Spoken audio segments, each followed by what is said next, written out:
Bem-vindo a mais uma live do Vozes nas Nossas Cabeças. Agora foi. Terceira, gente, na terceira dá certo. Onde eu, Joana Lustosa, junto com a minha madrasta Germana Lustosa e com a minha irmã maravilhosa André Lustosa, fazemos as nossas lives falando tudo que passa por nossas cabeças e usando um pouquinho da nossa experiência pessoal e nossas opiniões.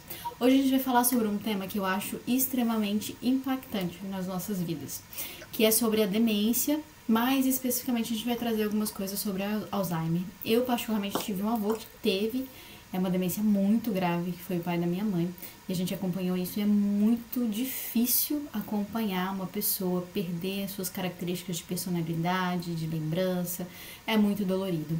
E aí eu queria passar agora a palavra para a Andrea, que teve uma tia que está passando por esse processo, né, e que é muito desafiador. E por fim a gente vai falar um pouquinho com a Germana sobre a situação toda com a mãe dela, que é também uma situação que foi, né, bem difícil, bem agravada, inclusive por situações familiares. Então vamos lá, Andréia, me fala um pouquinho mais sobre essa experiência, o que você pensa sobre isso tudo. Então, a gente já tinha conversado aqui, o trio Parada Dura aqui, a gente já tinha conversado sobre fazer uma live, né, fazer uma gravação sobre os primeiros sinais de demência, né, Alzheimer, demência lobo-frontal, seja qual for o nome. E ontem, conversando com uma amiga, que fazia anos que a gente não conversa, e ela comentando que a mãe dela teve um apagão. A mãe dela estava ela estava viajando, e a mãe dela estava servindo ali aquele apoio, né, para ajudar com o filho dela que está em cidade escolar, e o marido está trabalhando numa cidade fora de Brasília, então ele demora para chegar.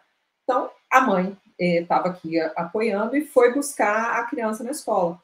A mãe teve um apagão na porta da escola. Ela só lembra de ter entrado no Uber para ir para a escola e só foi voltar ao ar 1 hora e meia depois, ou seja, já tinha enlouquecido o Brasil inteiro, gente, porque o marido é militar, já tinha ligado para a polícia, já tinham ligado para tudo quanto é canto, tentando descobrir, estava voltando desesperado, porque a gente está em Brasília, ele estava em Formosa, é mais de 1 hora de viagem, ele estava voltando desesperado para pegar o menino que estava na escola, que já tinha mais de 1 hora que ele não conseguia, e todo mundo assim, o Uber levou, sequestrou a senhorinha. Nem era, coitado, o Uber entregou a senhorinha na porta da escola, só que ela teve um apagão. Ela ficou na porta da escola sem saber onde estava, sem saber quem era ela e sem saber o que ela estava fazendo ali. Ela não conseguia. Ela recebia as mensagens no celular, tanto do genro quanto da filha, e da família inteira, que já estava todo mundo procurando, ligando para saber se não estava, mas ela não conseguia ter o comando de responder ou de atender. Ela literalmente é como se ela assim. Eu me lembro de ter dado uma cochilada, levantado correndo para buscar o Lucas, que estava no horário. Depois eu só voltei 1 hora e meia depois, porque quando o marido chegou na porta da escola, encontrou a senhorinha na porta e assim, aérea, completamente aérea. E aí eu conversando com essa minha amiga, ela comentando que às vezes ela está falando com a mãe no telefone e a mãe ela sai do assunto, ela vai para um assunto completamente diferente do que elas estão conversando ali na hora. E mesmo assim, chega no final da conversa, às vezes ela não lembra o que falou no meio da conversa ou no início da conversa. Então já tem isso. Com relação à minha tia, a gente notou em 2017, eu fiz uma cirurgia, e ela foi no hospital para me dar apoio ali e para ficar. Ela entrou no banheiro e quando ela saiu do banheiro, ela não sabia onde ela estava. Foi quando a gente começou a ficar mais atento a isso. Como ela tinha umas questões de depressão e ela teve uma série de perdas, né, emocionais de familiares muito fortes, então a gente ligou muito a isso. Ficou preocupada, mas ainda preso aquilo ali, porque em um período de 5 anos ela teve muitas coisas que afetam o emocional e causaram uma certa depressão. E aí, só que a gente foi notando essa deteriorização, né? Que ela estava num lugar, ela não sabia, ela perguntava de novo a mesma coisa, ela começava a ter pânico porque ela não sabia onde é que ela estava, ela não reconhecia a própria casa. Então a gente começou a notar isso. E aí a gente sempre lembra da Guilmar, porque a Germana passa por isso, A gente vê de vez em quando nas gravações a Guiomar passando atrás ali da Germana, isso quando ela não derruba a ring light, coisas assim, de meninas ou levadas. Mas, assim, da Guiomar eu presenciei um pouco, porque eu conheci Guiomar ainda em plena atividade, com agenda social, de fazer inveja a qualquer uma de nós aqui, nós três aqui, que ela tinha uma agenda social que você tinha que combinar com ela com antecedência, pelo menos de 2 semanas, porque ela tinha o almoço das amigas, porque a pessoa que teve 3 trabalhos, tá, gente? 3 empregos diferentes. Então, ela tinha um almoço com cada uma dessas amigas, tinha as terças e quintas de saída para dançar, que era um grupo de amigas também que saíam para dançar, que tinha um dançarino, que elas tinham, eram 2 velhinhas com um dançarino, então, assim, tinha tudo isso. E a gente viu essa deteriorização, mas a Germana tem isso mais, acompanha isso mais forte, né? Então, ela pode dizer para a gente como é que funciona. Sim. Como é que a gente pode, assim, às vezes, perceber esses primeiros sinais? Os primeiros sinais, eu digo isso pela minha mãe e por quem eu convivo. Assim, minha mãe teve algumas irmãs também com diagnóstico de demência, irmãos também. Então, assim, o que é que eu noto mais? Os primeiros sintomas são a mudança de comportamento. Ela é, assim, bem mesmo visível. A pessoa muda o comportamento. Se era uma pessoa que falava muito, que era isso, que era aquilo, ela passa a ser apática. Mais apática, pode acontecer ou não, né? Também pode mudar o comportamento em outros aspectos. A minha mãe, ela sempre foi uma pessoa muito calma, tranquila, não falava um palavrão, não era de brigar e tal, sempre muito conciliadora. Um dos primeiros sinais do Alzheimer dela, assim, da demência ou Alzheimer, não sei, que teve com ela, eu achei a mudança de comportamento. Ela ficou mais irritada, brigando mais agressiva. De vez em quando falava alguns nomes que ela nunca falou. Então, e eles ficam muito ansiosos também, agitados, assim. Tipo, a minha mãe, ela não conseguia ficar dentro de casa. Para ela era terrível estar dentro de casa. Todo dia ela tinha que sair. Se ela não tivesse lugar para ir, ela ficava procurando. Ela ia para o supermercado. Ela, sabe? Então, isso. Outra coisa, a desorganização financeira. A minha mãe sempre foi super organizada financeiramente, econômica e tudo. Aí, uma das coisas, primeiros também sintomas que aparecem é que você começa a se desorganizar financeiramente.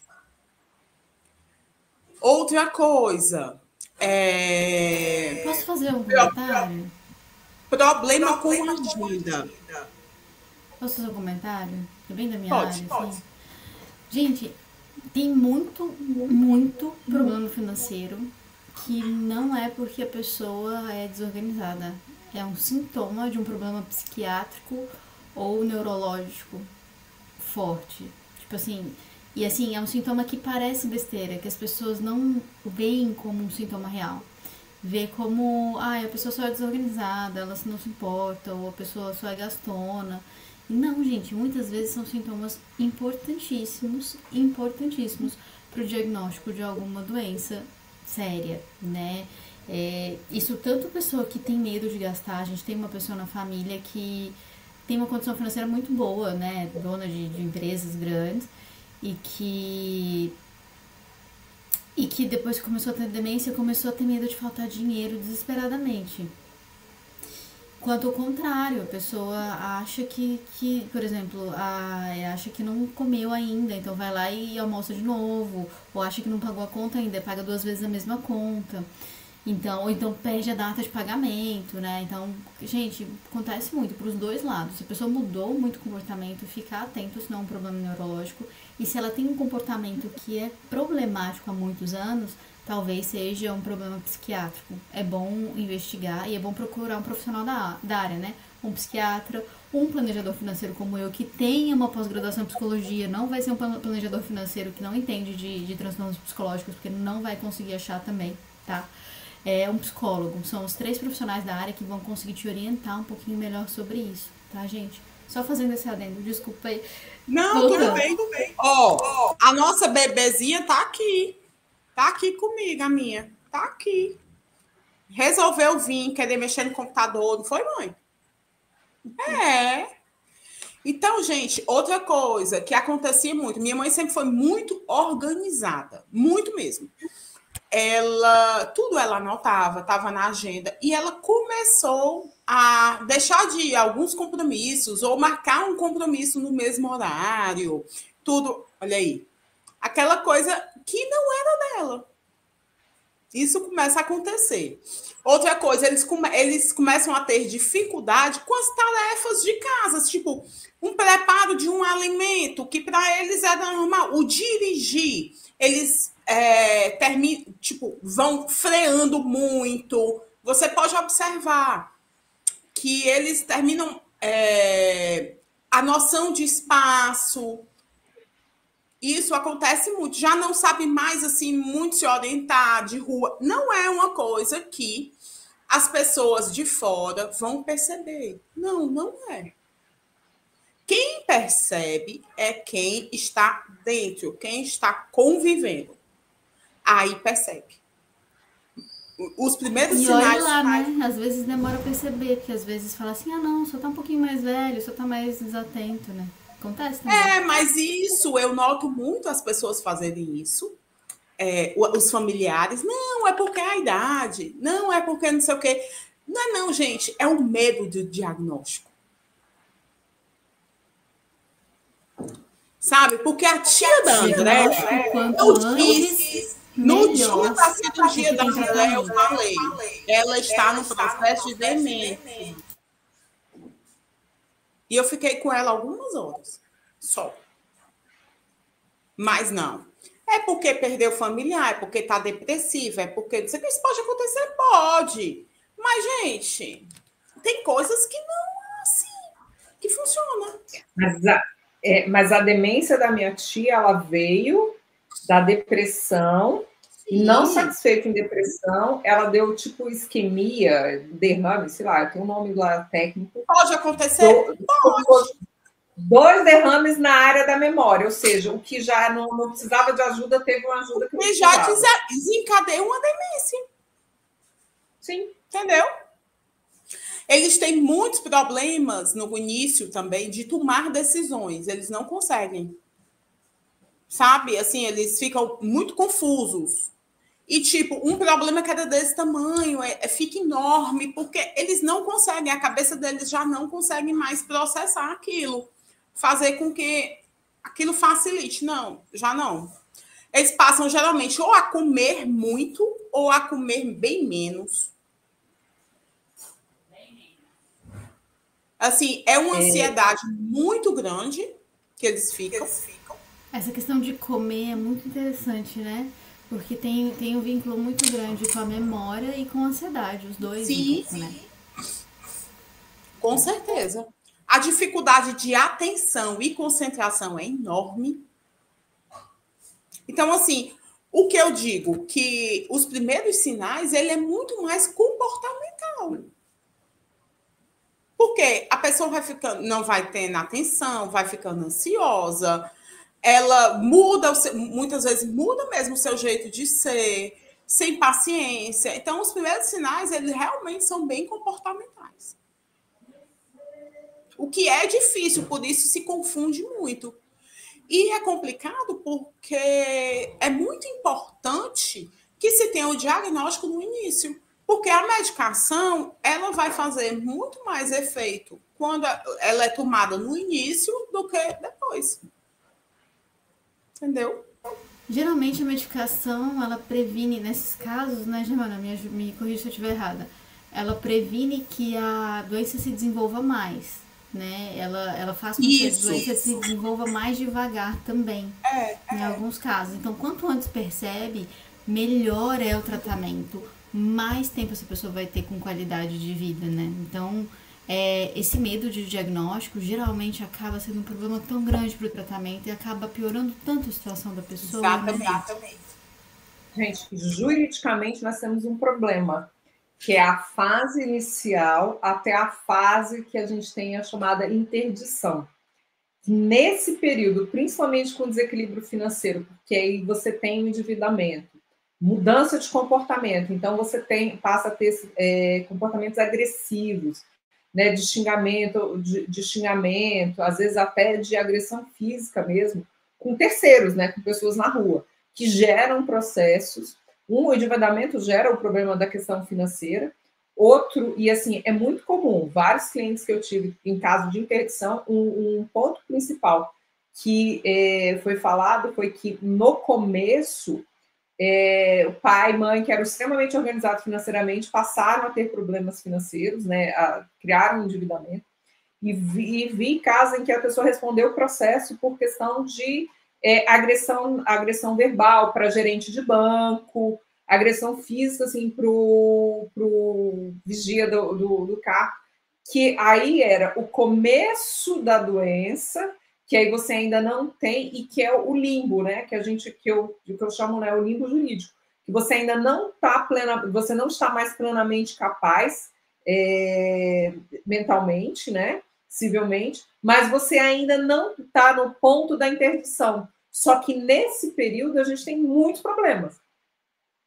né, que geram prejuízos jurídicos, né? Podem gerar não só patrimonial, como jurídicos também, porque um senhorzinho que eu peguei, ele respondeu porque ele agrediu a gerente do banco fez o processo, ele acabou fazendo um acordo, pagou um valor, e aí, menos de 6 meses depois, é que veio o laudo da demência, e com a interdição.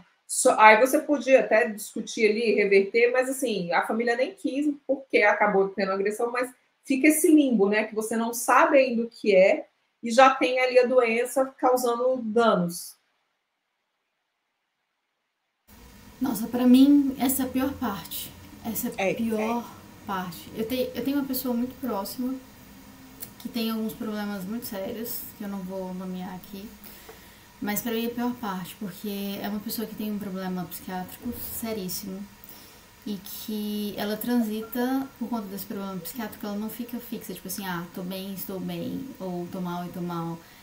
Como é psiquiátrico e não neurológico, ela transita por isso. Então, quando ela tá bem, legalmente ela é responsável por ela. Quando ela tá mal, eu seria a pessoa legalmente responsável por ela. E aí teve um dia que, honestamente, eu tava exausta já, de anos lidando com as crises. E aí fui conversar com a psiquiatra e falei, cara, não dá pra eu ser responsável pelo que ela faz, que ela deveria ser responsável no momento em que ela supostamente está lúcida e supostamente é responsável. Tipo, onde é que tá esse limite? Ou eu sou responsável 100% das coisas, ou eu sou responsável por 0%. Não dá pra ser responsável por coisas que eu nem tenho ideia do que tá acontecendo, sabe? E pra mim esse é o mais difícil. É exaustivo esse lugar de, tipo assim, cara, eu tenho que resolver pepino de coisa que eu nem sabia que poderia acontecer, sabe? Tipo, que é muito isso. Essas pessoas, elas, né, e aí a gente falando sobre a demência, e essa pessoa, inclusive, eu acho que tá desenvolvendo um pouco de demência, mas, e o Alzheimer em si, o desafiador, eu acho que é isso, tipo assim, são coisas que a gente nem imagina que essas pessoas poderiam fazer, porque não é da personalidade delas, não é tipo delas, não é natural delas, e simplesmente a gente não tá atento pra isso, e simplesmente acontece. Você descobre um negócio que caiu de paraquedas no seu colo, caiu no seu colo, e aí, agora? Tem que resolver? Como resolve? Você vai perguntar pra pessoa, como assim? Por que você agrediu a pessoa, por exemplo, nesse caso específico que a Andrea trouxe? Por que você agrediu a pessoa? Não sei, não lembro. E aí, tipo assim, como você não lembra? Como você não sabe? Não sei, deu uma raiva que eu não consigo controlar. Como? Tipo, você sempre controlou, você nunca viu essa pessoa. E agora? O que a gente faz? Como é que a gente lida, sabe? É doença. É tão difícil, gente. Não, e Mas não é tem a fase resposta. Não tem, é isso, é o limbo, não tem resposta. E, gente, a gente fica com dó de quem passa por né, o paciente, né, a pessoa que tá doente, a gente fica com dó. Mas eu vou ser bem honesta, eu acho que por conta da minha experiência pessoal, eu tenho mais compaixão, mais empatia, mais dó, se a gente for olhar, não quero diminuir em nenhum lugar aí, da pessoa que é o cuidador. Porque o cuidado... Gente, quem se foge, desculpa a expressão, mas quem se dá mal no rolê é o cuidador. A pessoa, às vezes, nem sabe, tá viajando, mudou, tipo, não tem consciência mais. Quem vai responder legalmente, judicialmente, quem vai pagar as contas é o cuidador. Quem vai ter que ir atrás de gente pra cuidar, quem vai ter que organizar o horário de trabalho, quem vai acordar no meio da noite com a casa com fogo. Não aconteceu isso, não é parecido comigo. É o cuidador. Então, gente, olha, eu queria encerrar, porque já está com 20 minutos, mas eu quero encerrar com um alerta. Um alerta para que os familiares que comecem a perceber, que as pessoas começam a notar e vir falar para os familiares do idoso ali, né, que está com possíveis sinais de demência, que o familiar vá atrás, investigue e não fique nessa de que é a idade, que é isso, de que é aquilo. É importante, o diagnóstico é importantíssimo. Porque um caso desse, como que a Andrea falou, que teve um apagão, gente, isso acontece demais. Quando a pessoa já tem um diagnóstico, está com o diagnóstico, todo mundo já está alerta de que isso pode acontecer. Sabe? Então, assim, são coisas que são prevenções que você tem que ter. E outra é o tratamento, a medicação, o tratamento com a fonoaudióloga, com a fisioterapeuta, com a terapia ocupacional, o que for necessário. É muito importante no começo. Muito. Até para dar conforto para esse paciente. Porque ele já se sente tão ansioso, tão mal, com a confusão na cabeça dele, ele sabe que não está legal, que aí você vai dar mais conforto, porque você vai entender, você não vai brigar com ele. Entendeu? Então é isso, gente. Eu queria deixar esse alerta aí para vocês, tá bom? Beijo, beijo.